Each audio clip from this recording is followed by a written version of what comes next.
Polres Jakarta Timur menembak mati seorang pelaku pencurian bermotor di kawasan Ciracas, Jakarta Timur. Sementara seorang pelaku lainnya berhasil melarikan diri. Dari tangan Herdiansyah, seorang anggota komplotan pencurian kendaraan bermotor yang ditembak mati, petugas mengamankan satu pucuk senjata api rakitan jenis revolver beserta 3 butir peluru. Pelaku ditembak mati saat hendak mencuri motor bersama seorang rekannya di kawasan Ciracas, Jakarta Timur. Pelaku ditembak karena sempat mengancam petugas dengan senjata api rakitan. Tidak mau mengambil resiko, petugas langsung menembak pelaku dan terkena di bagian dadanya hingga tewas di lokasi kejadian. Seorang pelaku lainnya berhasil melarikan diri saat terjadi baku tembak.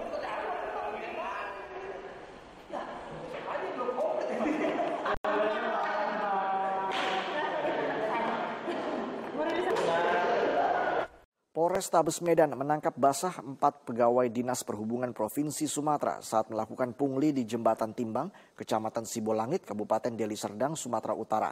Pungli ini dikenakan pada truk yang melebihi tonase dan uang hasil mencapai 45 juta rupiah per harinya. Dari video amatir ini terlihat setiap truk angkutan barang yang melebihi tonase menyerahkan sejumlah uang kepada petugas timbangan dari Dinas Perhubungan Provinsi Sumatera Utara. Saat digerebek tim unit tindak pidana tertentu Polrestabes Medan, keempat pegawai negeri sipil yang sedang bertugas di lokasi tidak dapat mengelak.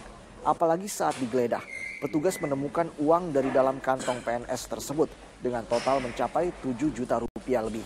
Selain itu ditemukan juga berkas-berkas laporan yang tidak wajar dari pungutan resmi sesuai dengan peraturan daerah Provinsi Sumatera Utara. Para tersangka ini melakukan pungli ini sudah cukup lama. Guna penyelidikan lebih lanjut, keempat pegawai Dinas Perhubungan ini berikut seorang supir diboyong ke Mapolrestabes Medan, berikut uang hasil pungli, serta berkas-berkas penting sebagai pendukung. Selamat siang pemirsa, inilah headline news pukul 12 waktu Indonesia Barat. Kanit Reskrim Polsek Bandung Kidul AKPDD tersangka kasus pemerasan terhadap seorang pelaku penganiayaan terancam dipecat dari kesatuannya dan di mana saat ini yang bersangkutan masih menjalani pemeriksaan dan ditahan di Propam Polda Jawa Barat. Dari hasil pemeriksaan sementara, uang hasil pemerasan dibagi kepada atasannya serta anggota lainnya. Dari hasil pemeriksaan yang dilakukan oleh Bidang Propam Polda Jabar AKPDD Kanit Reskrim Polda Bandung Kidul, tersangka kasus pemerasan terhadap seorang pelaku penganiayaan diduga uangnya tersebut hasil pemerasannya dibagi kepada atasan, salah satunya Kapolsek Bandung Kidul yang menerima uang sebesar 50 juta rupiah. Dari hasil pemeriksaan terhadap korban pemerasan, uang yang diminta oleh AKPD yakni sebesar 1 miliar 50 juta rupiah lebih, di mana polisi masih mencari sisa uang tersebut. Apakah sisa uang itu telah dibelikan mobil atau sekaligus dengan mobil yang diminta oleh tersangka terhadap korban. Menurut Kepala Kepolisian Daerah Jawa Barat, Irjen Pol Bambang Waskito, semua jajaran Polsek Bandung Kidul yang diduga menerima uang dari pelaku telah dimintai keterangan dan statusnya masih sebagai saksi. Selain akan dijerat dengan undang-undang pidana tentang pemerasan, AKPD juga terancam dipecat bila dalam persidangan majelis hakim menjatuhkan hukuman di atas 5 tahun penjara. Itu adanya pemerasan ya seorang Kanit Reskrim Polsek Bandung Kidul yang meminta imbalan untuk penangguhan penahanan, yaitu AKPD gitu aja lah ya. Ya saya kira udah 86 semangat sudah sekali. Itu langsung kami panggil, langsung kami tangkap dan kita periksa sekarang. Ya, Satuan Reserse Kriminal Polresta Bogor Kota menangkap pelaku penimbunan bahan bakar minyak saat akan memasok BBM jenis Solardex di wilayah Cimahpar. Ya, selain menangkap pelaku penimbunan BBM, petugas juga menyita sebuah mobil minibus yang dimodifikasi sehingga mampu menampung BBM seberat 2 ton. Dalam aksinya, pelaku berinisial LG memodifikasi sebuah minibus sehingga mampu menampung ribuan liter bahan bakar dalam 1 kali pengisian. Pelaku ditangkap saat akan memasok BBM jenis Solardex ke sejumlah pengecer BBM di wilayah Cimahpar, Kota Bogor. Pelaku mengaku membeli BBM jenis Solardex dari sebuah SPBU di kawasan Sentul, Kabupaten Bogor dengan harga Rp8.100 per liter dan dijual kembali ke pengecer di wilayah Cihampar seharga Rp8.500 per liternya. Dari hasil pemeriksaan, pelaku mengaku sudah menjalankan usaha ilegal ini sejak 1 tahun yang lalu dan petugas kini melakukan pengembangan terkait keterlibatan petugas SPBU dalam kasus ini.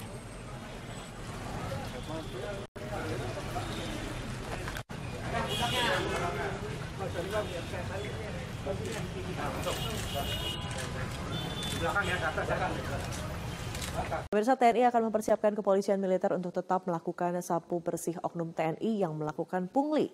Bahkan TNI berharap agar masyarakat ikut andil dengan memberikan laporan langsung ke TNI jika menemukan adanya anggotanya yang melakukan pungli. Di sela-sela acara olahraga bersama, pimpinan media massa Kepala Pusat Penerangan TNI Brigjen Wuryanto menuturkan bahwa pihak TNI masih belum mendapatkan kepastian apakah mereka akan masuk dalam tim Satgas Sapu Bersih Pungli yang akan segera diumumkan oleh pemerintah. Namun TNI sendiri telah siap untuk sapu bersih terhadap oknum TNI yang melakukan pungli dengan menyiapkan satuan polisi militer yang punya kewenangan untuk menyelidiki dan menangkap anggota militer yang melakukan pelanggaran.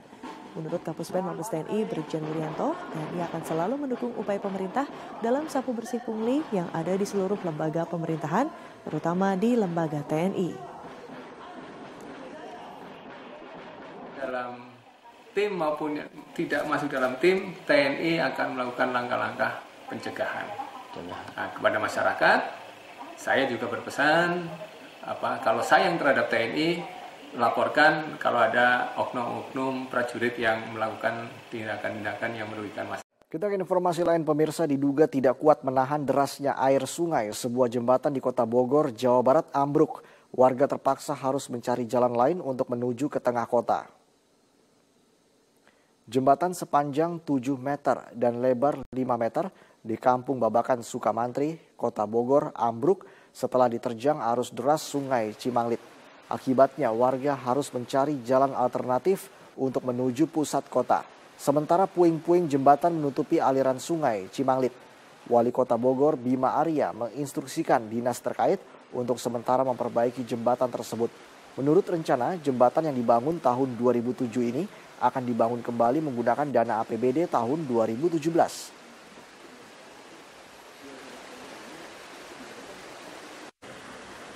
Pemirsa, topan Haima menerjang wilayah Filipina bagian utara sejak Rabu malam waktu setempat. 5 orang tewas akibat bencana ini. Bencana topan Haima dengan kecepatan 225 km per jam diikuti dengan angin kencang dan hujan deras. Topan ini bergerak melewati kawasan pantai utara Filipina ke arah Laut Cina Selatan. Hingga kini data pemerintah menyatakan 5 orang tewas akibat tertimbun longsor yang dipicu topan. Dan belum terdapat laporan pasti jumlah kerusakan yang ditimbulkan topan.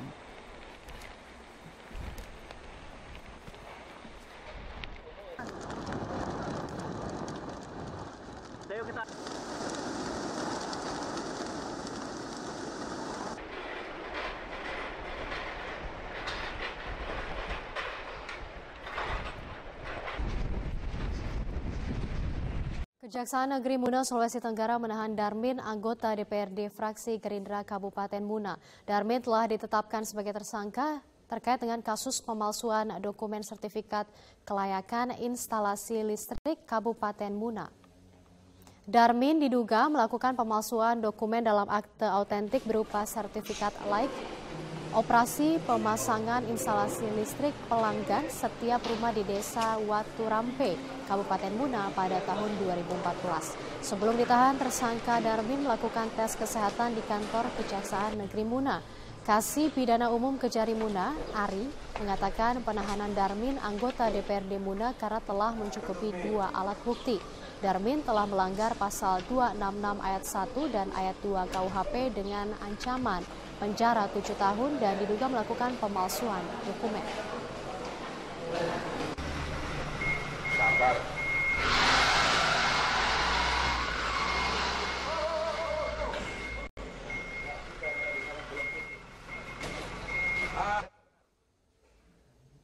Perintah Kapolri Jenderal Polisi Tito Karnavian untuk melakukan bersih-bersih di internal kepolisian belum sepenuhnya ditindaklanjuti oleh jajarannya. Polda Sulawesi Selatan menangkap 9 oknum polisi berpangkat brigadir karena melakukan pungutan liar. 9 oknum polisi yang rata-rata berpangkat brigadir ini tertangkap tangan saat Propam Polda Sulawesi Selatan menggelar operasi pemberantasan pungutan liar. Ke-9 oknum polisi yang ditangkap ini merupakan anggota kepolisian yang berdinas di Polres dan Polsek di wilayah Sulawesi Selatan. Pungutan liar dilakukan pada pelayanan samsat, reserse, dan narkoba. Kabid Humas Polda Sulawesi Selatan, Kombes Pol Frans Barung Mangera menyatakan sejak digelar operasi pemberantasan pungutan liar, pihaknya telah menangkap 18 oknum kepolisian dan 1 oknum pegawai negeri sipil yang bertugas di Polda Sulsel.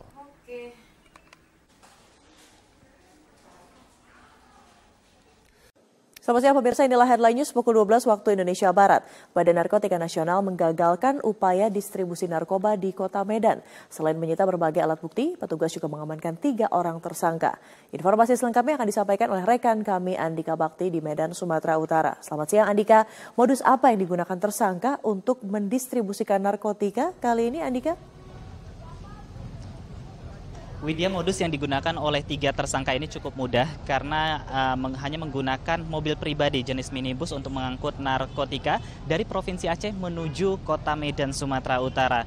Dan setelah mobil ini dicurigai oleh petugas yang merupakan tim gabungan dari TNI, kemudian Polri dan juga BNN serta Bea Cukai, mereka langsung membuntuti mulai dari perbatasan menuju Kota Medan. Dan setelah tiba di lokasi, tepatnya di Jalan Pinang Baris, Kecamatan Medan Sunggal, Kota Medan, mobil tersangka ini langsung dihentikan kemudian diperiksa oleh petugas.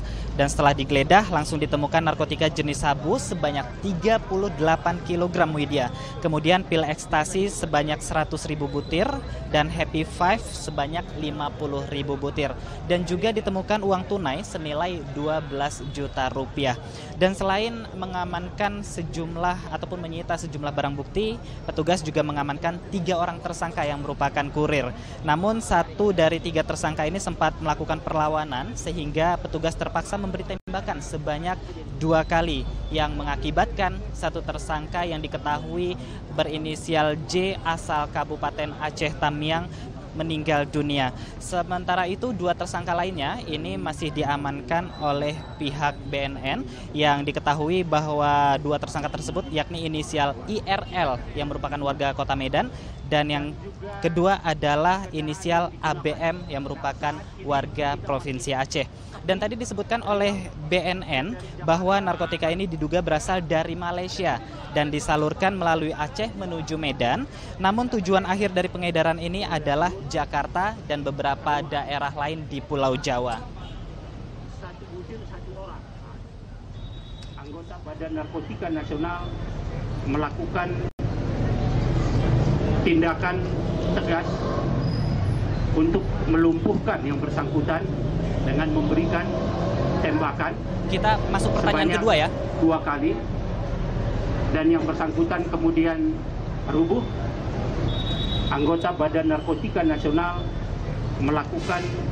Widya. Iya, Andika, adakah indikasi keterlibatan pihak lain dalam proses pendistribusian narkotika dari Malaysia ini? Nah, tadi disebutkan juga bahwa hingga saat ini belum ada indikasi keterlibatan pihak lain dalam proses distribusi narkotika dari Provinsi Aceh menuju Kota Medan ini. Tapi tadi disebutkan bahwa tersangka ini murni bekerja sendiri sebagai kurir atas perintah seseorang. Namun belum diketahui siapa orang ini karena ini merupakan hasil pengembangan dari tangkapan BNN terhadap pengedar narkoba di Kota Medan, tepatnya di Kecamatan Helvetia pada bulan Agustus lalu, Widya. Dan sesuai rencana, BNN akan membawa tersangka dan barang bukti ke Jakarta untuk dilakukan pemeriksaan lebih lanjut. Dan terkait hukuman yang diberikan kepada tersangka, ini tersangka bisa dijerat dengan undang-undang tentang narkotika dengan ancaman hukuman mati. Widya. Baik, terima kasih rekan Andika Bakti melaporkan langsung dari Medan, Sumatera Utara. Selamat kembali bertugas.